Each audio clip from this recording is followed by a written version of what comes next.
you have studied this before, and depending on how good your teacher was, it was either boring or interesting, and how good you were. It was either boring or interesting. It's interesting. The 4 original river valley civilizations. Do you remember them? Can you do it without looking? Right? Mesopotamia, yeah. Yeah, and there's Mesopotamia. Today's Iraq. Yeah, the Indus. There it is, right there.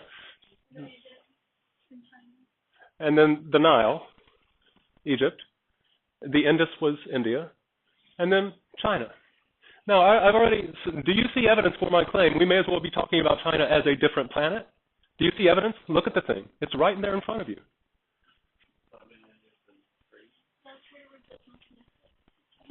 There is no connection between China and the other 3 oldest civilizations in Eurasia.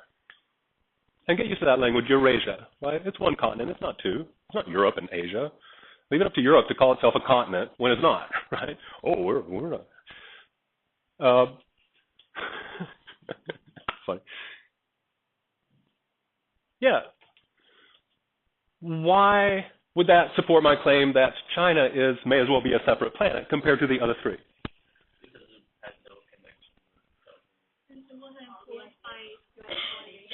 It wasn't influenced by, it had no contact with, and what? Every idea that they had was created on their own.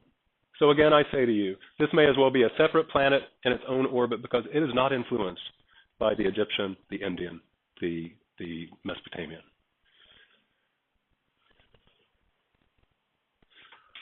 For a staggering amount of time. Now, look at the map and ask yourself, hey, it's not like,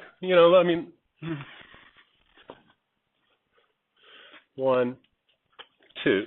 All right, so from Harappa here on the Indus to Athens, which is not an original civilization, but anyway, is 2 links of my Ronald McDonald hand. Look, actually, China is closer to Harappa than Athens, and yet Alexander the Great could actually he did this, right? You know this, right? Alexander the Great the Alexandrian Empire actually went all the way to India, right? This is where he stopped, the Indus River. So the Greeks could come all the way down to India and expand that far. Well, why the hell couldn't India just go this far? It's not as far. Loud hands, quickly. What mountains?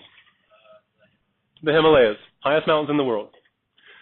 China and India did not know each other existed for 2,000 years. That's since Jesus, right? That's 2,000 years. For 2,000 years, 2 major civilizations had no idea the other one was even there because they happen to be separated by the tallest mountain in the world. The concept that we're working on here is geographic isolation. You want to take notes. Geographic isolation.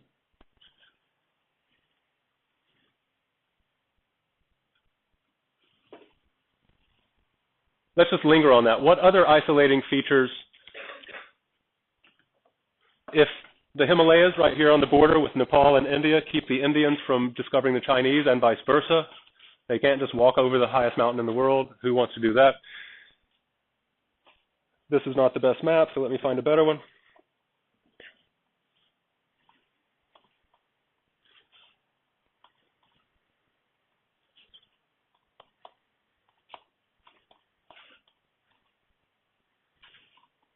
There we go.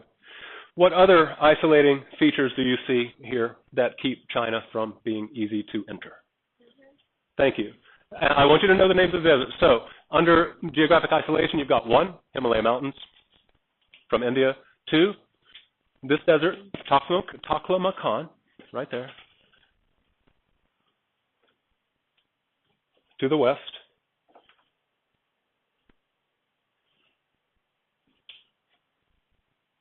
The Taklamakan. You're in Central Asia, you're not going to walk across a desert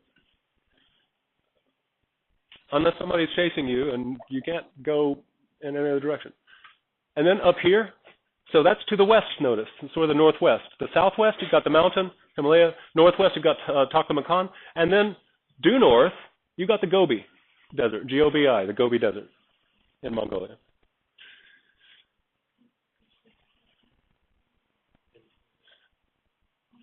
What separates China from anything down south? Is that your question, Subin? No, I was wondering if there's another desert under Taklamakan.